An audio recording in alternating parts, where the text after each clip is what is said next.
welcome to the McGuffey Readers online tutor. Today's lesson is from the McGuffey's first Eclectic reader, the revised edition, and we will be reading prose today in dialogue form. And we will even be reading a bit of poetry today. This is Lesson 56, A Bird's Nest, Part 2. A Bird's Nest, Part 2. Here we go. How does the bird make the nest so strong, Willie?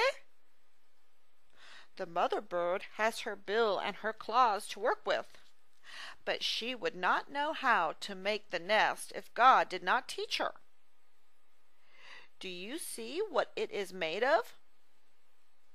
Yes, Willie, I see some horsehairs and some dry grass. The old bird must have worked hard to find all the hairs and make them into such a pretty round nest. Shall we take the nest, Rose? Oh no, Willie, we must not take it, but we will come and look at it again sometime. Let's read it one more time. Let's read it together. Here we go. How does the bird make the nest so strong, Willie? The mother bird has her bill and her claws to work with, but she would not know how to make the nest if God did not teach her. Do you see what it is made of?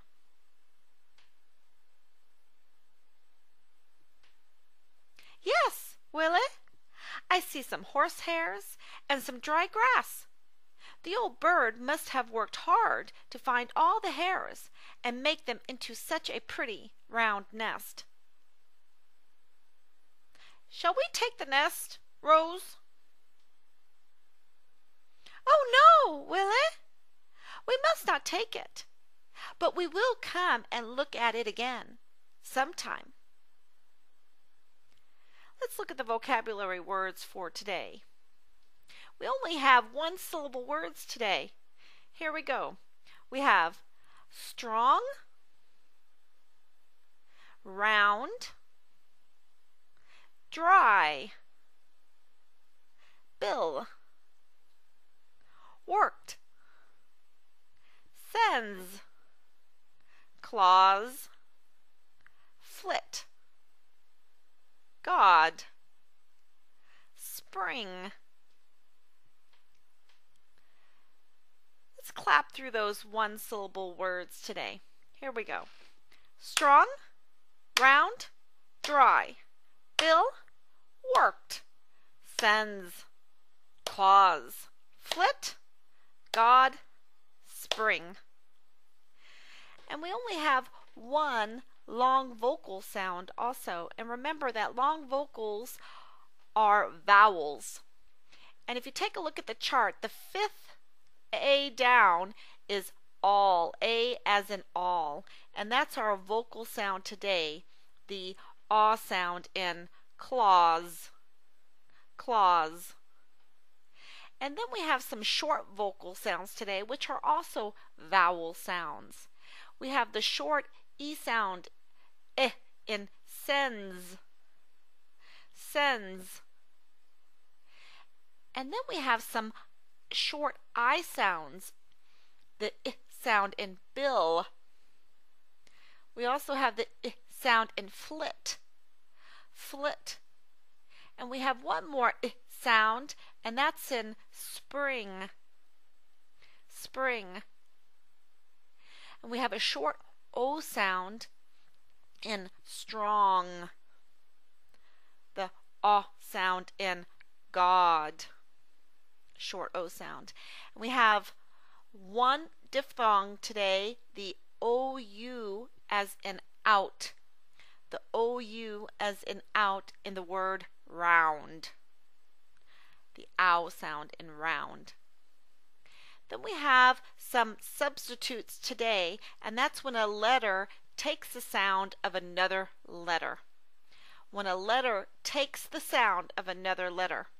And today you'll see the Y taking the sound of the long I, Y as long I in the word dry, dry, and the O as long U in worked, worked, and the S as Z at the end of the word sends, and at the end of the word clause.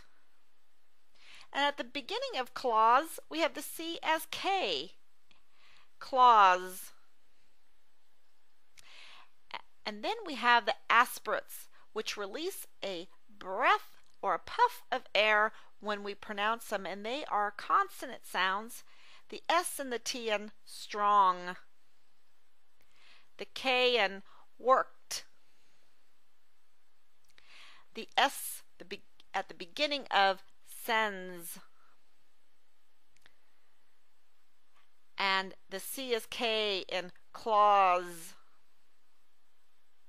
the F and the T in flit, and the SP in spring.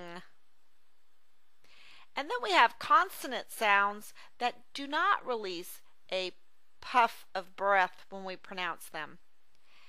And they are the R and the NG in strong, the R, N, and D in round, the D and the R in dry, the B and the L in bill, the W, the R, and the D in worked,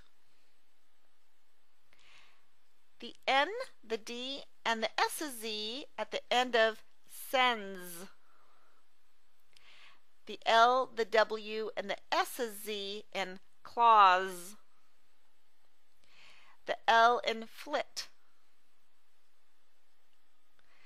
and then the G and the D in God,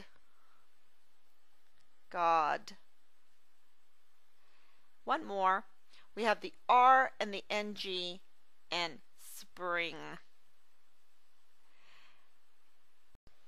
I wanted to point out how these groups are very important, the subvocals and the aspirates, the difference in them, because it shows you the difference between the B and the P, and the D and the T, the sounds that they make. The B is a subvocal, whereas the P is an aspirate. The D is a subvocal, whereas the T is an aspirate. So that should help you in pronouncing the words. Let's read this lesson one more time, but let's not forget about our punctuation mark. Our punctuation marks. We don't want to forget about our period, comma, semicolon, the exclamation mark, the question mark, and our quotation marks. And that helps us to write down the spoken language and then read it how we spoke it. So let's read through the lesson one more time. Here we go.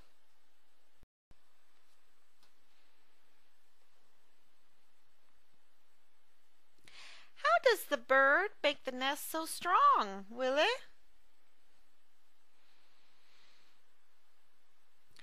The mother bird has her bill and her claws to work with.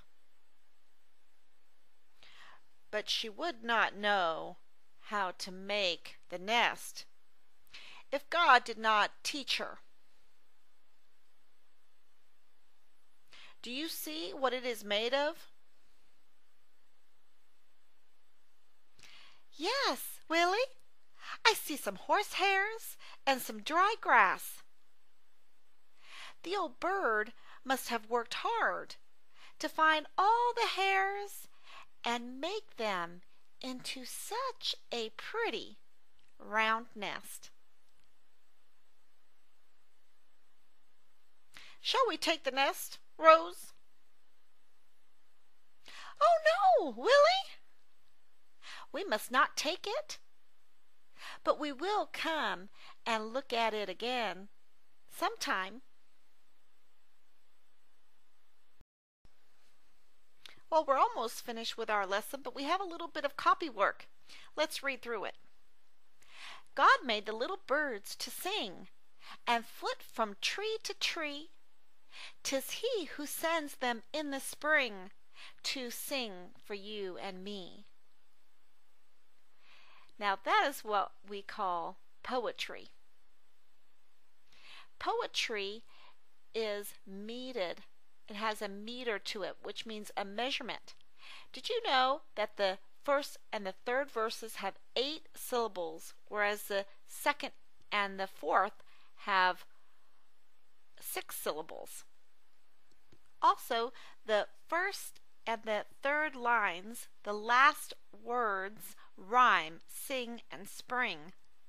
And the second and the fourth last words in those lines, tree and me, they rhyme, tree and me. So the syllables that we have been clapping through give it a measurement, and then the words give it a rhyme. That's poetry. Let's read through it one more time. God made the little birds to sing, and flit from tree to tree. 'Tis He who sends them in the spring to sing for you and me. And notice that this is your handwriting lesson. And just put your pen down where the red dots are and try to keep your pen down through the word until you get to the next red dot, and you'll do a great job tracing this copy work.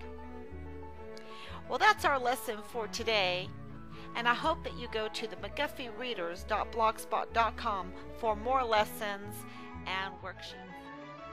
I hope you visit me again. Talk to you later. Bye-bye.